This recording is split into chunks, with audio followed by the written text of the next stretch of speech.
Ryan. How are you? So, you've been involved in a lot of projects recently. What's next for you?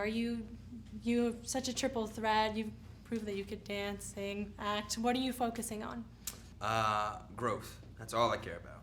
It's just continuously growing. I don't care if I hit a bunch of bumps on the way. That's just part of the process. So, for me, what's coming out next? Gem. And then Heroes is keeping me very busy. And I also have another film that I did called Everybody Wants Some with Richard Linklater that's coming out next April, which is a comedy. So people will see a different side of me. I'm working on my album right now, and I've got a music video coming out in a couple weeks, which is really exciting. And I'm also on CSI Cyber right now, and I'm excited to be promoting this film, obviously. I'm excited for people to see this. And you worked with Stefanie Scott on one of your music videos. I did, yes. Yeah. How was it reuniting with her and working on Gem with her? It was cool. I mean, I shot Gem first, and then we did Insidious together, and then we shot the music video. So we've been friends for a while, so it's always exciting to, work with your friends over and over again. Right now I'm shooting Nashville. I love it, and in the future I'd love to do more films. I really like to do more.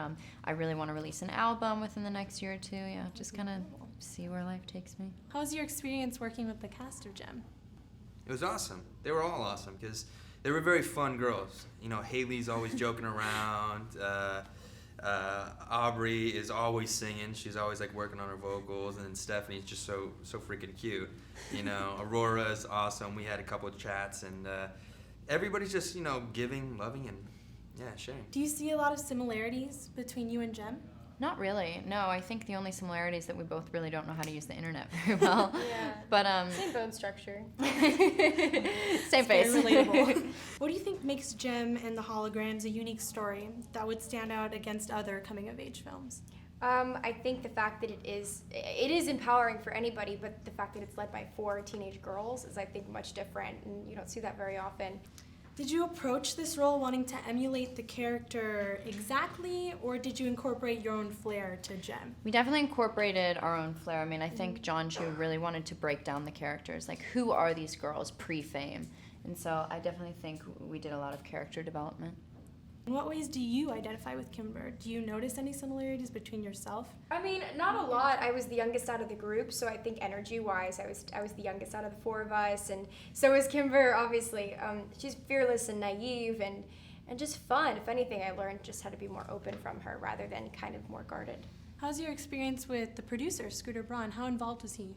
He would come every now and then. Yeah. He was funny, man. I like Scooter. Yeah. He's a good guy.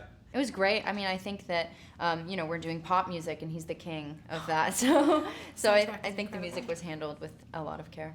How involved was he during production?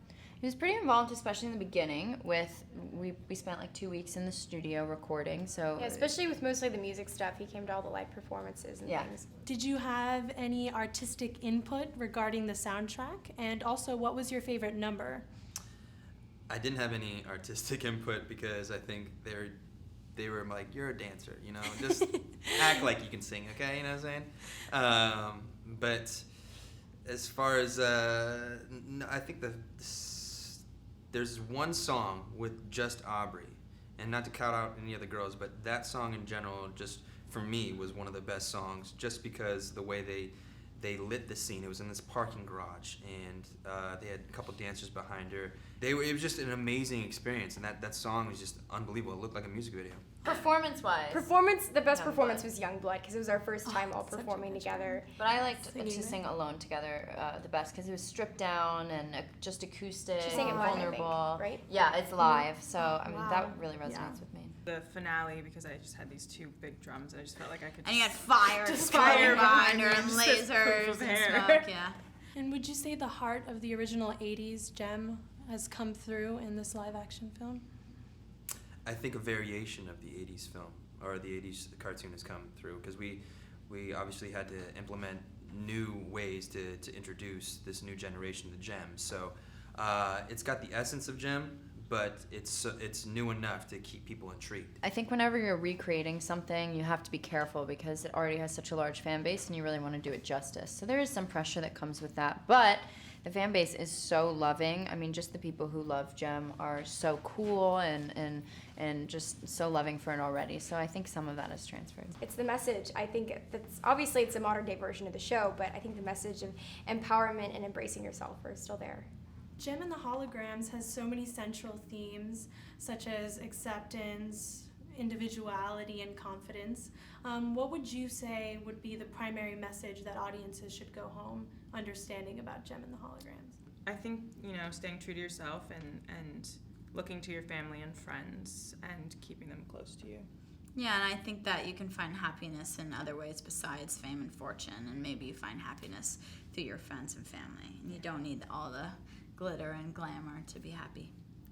Well, I think empowerment is the biggest thing. Believing in yourself to achieve what you want.